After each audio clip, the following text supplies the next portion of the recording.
Fala aí pessoal, tudo bem? Espero que sim. Renê aqui para mais uma aula.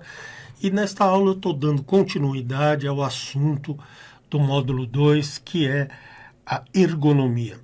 E como nós falamos naquela aula sobre os vários itens que compõem a ergonomia, hoje eu vou falar sobre biomecânica do pé. Então, exatamente o que vem a ser a biomecânica do pé? Então, como você está vendo aqui nessa imagem, o pé, como nós já comentamos, é cheio de articulações, de ossos, de nervos e tendões, músculos e tudo mais, né? E tudo isso para poder dar movimento aos pés. E esse movimento é o que nos permite saltar, correr e pular, né? São as três coisas básicas. Você vê qualquer pessoa em movimento, quando ela está calma, andando devagar, é um movimento de andar, depois correndo e pulando. Sempre nós vamos estar dentro de uma dessas três, com variáveis, é claro, mas dentro de uma dessas três situações.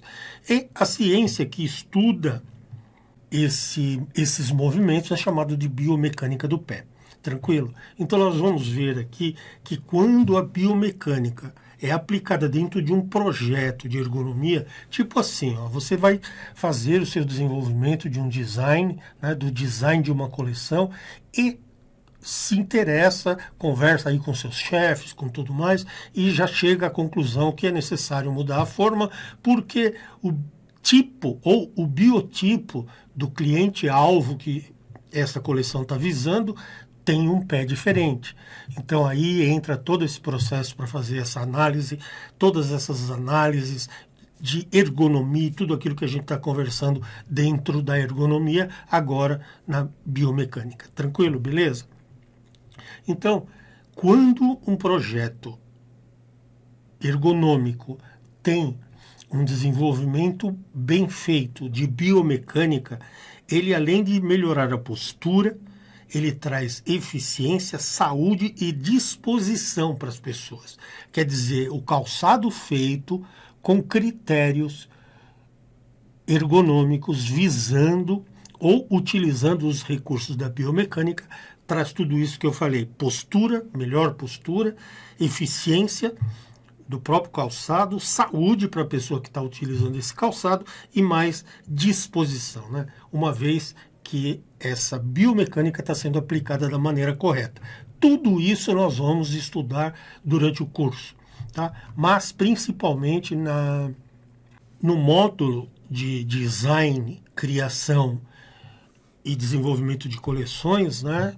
É que nós vamos entrar em detalhes bem mais aprofundados nessas questões. Mas durante o curso nós vamos ver várias coisas sobre isso. Agora nós vamos analisar mais alguns itens que estão envolvidos dentro do processo ou dentro do estudo científico da biomecânica, que é a função do pé, a marcha, o equilíbrio, os arcos do pé e os movimentos do pé.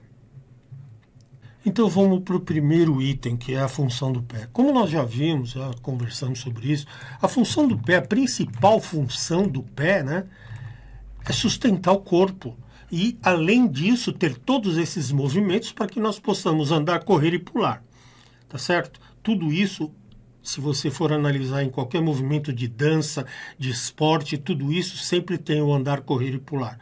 Tá certo? Então, a função de todo esse conjunto de recursos que ele tem, cheio de ossos, de juntas, de nervos, músculos, tudo isso, ele tem essa função de nos fazer andar, correr e pular e sustentar todo o peso do corpo humano dividido nos dois pés. Só para você ter uma ideia, né, são 28 ossos, 34 articulações e 107 ligamentos que permitem fazer tudo isso. Então essa é a função do pé. Segurar o peso do corpo e com seus movimentos permitir que nós possamos andar, correr e pular. Bom, agora eu quero falar sobre o outro item, né, que é o item da marcha.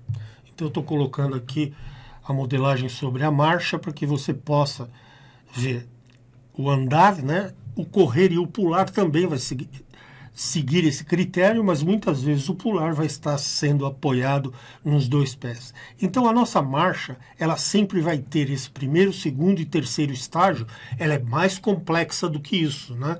Mas do jeito que eu quero mostrar aqui para você, de uma forma mais simplificada, para que você possa entender. Então, no início da marcha, todo o peso do corpo vai estar sobre um dos pés e o outro vai estar apoiado dessa forma, na ponta, para que, ou melhor, desculpa, dessa daqui do centro, para que você possa vir a fazer esse movimento, apoiando primeiro no calcanhar, depois no arco do pé, que é o centro, e depois na ponta do pé, que aonde estão os metatarsos. Então, este último apoio é na cabeça do metatarso, daqueles 5 ossos que compõem o metatarso, aonde é um esforço grande, um esforço absurdo aqui em cima, né? Você imagina um pé, pelo tamanho que ele tem, suportando todo o resto do corpo nessas articulações, ossos, músculos e ligamentos, né? Então, esta é o movimento básico, né? Então você vê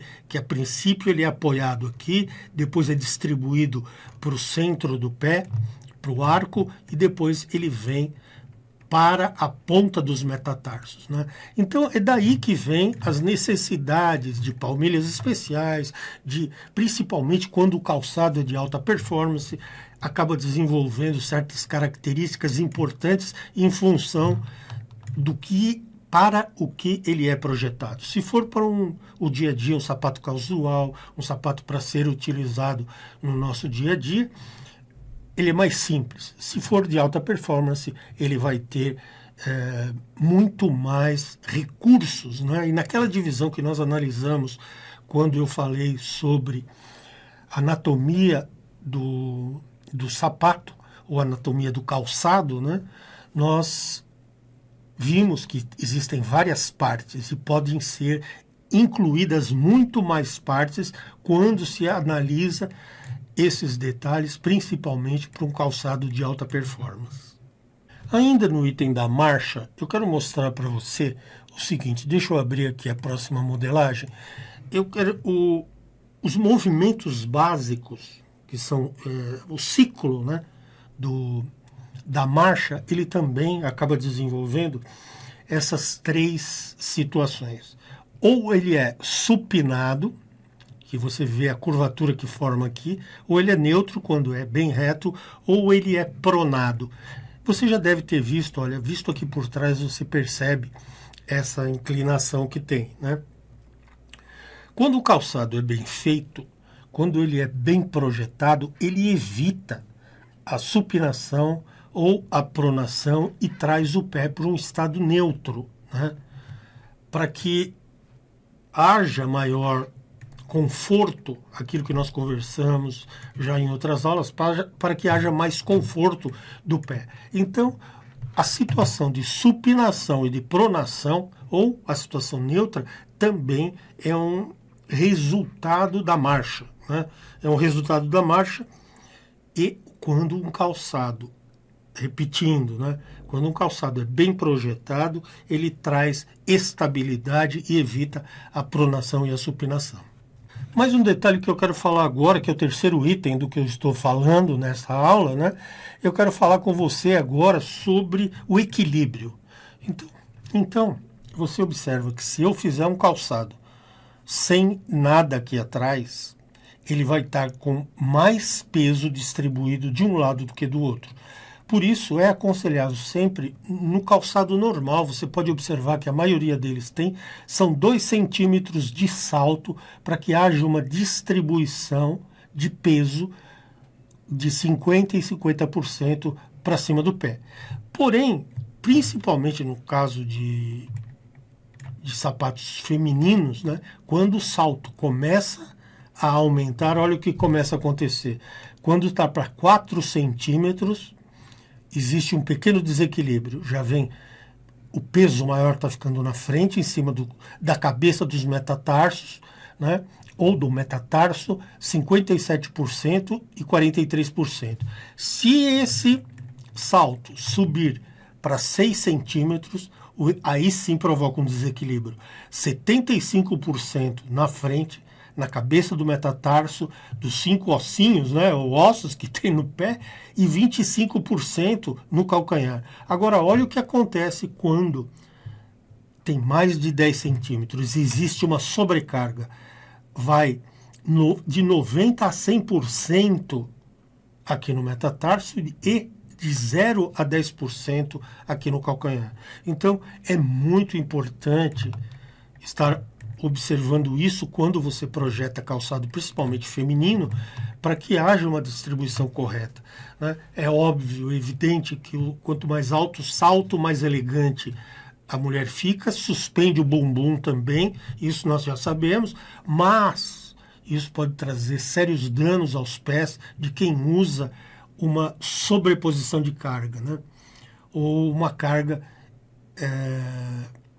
exagerada, uma sobrecarga. Tranquilo? Então, é importante avaliar o equilíbrio.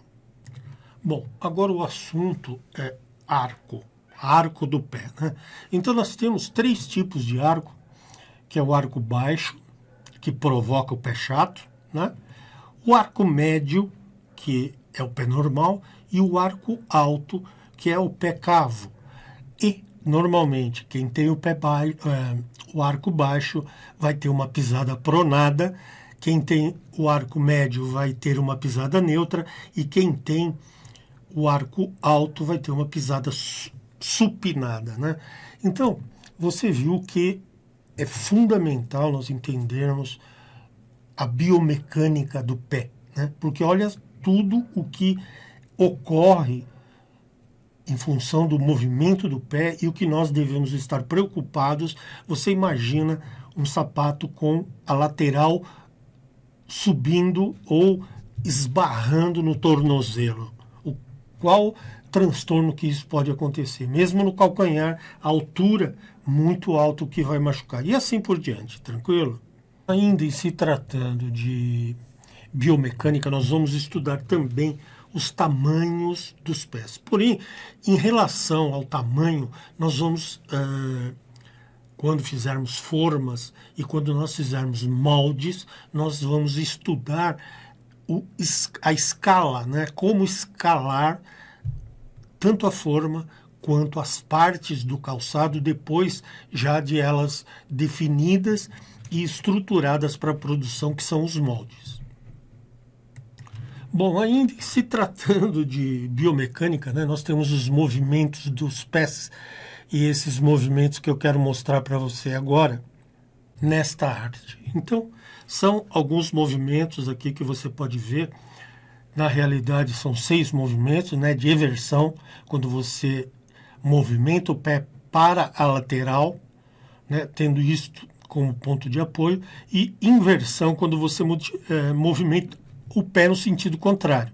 Então, eversão, quando você movimenta nesse sentido, e inversão no sentido contrário. Flexão dorsal, quando levantamos o pé para cima, e flexão plantar, quando movimentamos para baixo. E você pode observar que todos esses movimentos nós fazemos durante a marcha, tá? E depois tem abdução e adução, que é o movimento para um lado e o movimento para o outro. Tranquilo, deu para entender? Eu sei que a princípio você vai falar, poxa, ainda fiquei confuso, tem muita coisa para ser aplicada no desenvolvimento, mas não se preocupe com isso. No desenvolvimento do calçado, né? Mas não se preocupe com isso. A partir do momento, de cada momento que nós tivermos que aplicar esses conhecimentos, eu vou estar presente ali com as soluções para cada caso, analisando um a um dos casos. Tranquilo? Então, eu espero que você tenha entendido bem o que é a biomecânica, né? Existem vários assuntos, vários vídeos, vários tutoriais e conteúdo na internet falando sobre a biomecânica. Eu acho bastante interessante aprender todos esses detalhes para que nós possamos projetar calçados de altíssimo nível de conforto, de qualidade, com um custo adequado para a indústria para quem nós estamos trabalhando, beleza? Então, nesta aula eu vou ficando por aqui, eu vejo você na próxima aula. Um grande abraço e até lá.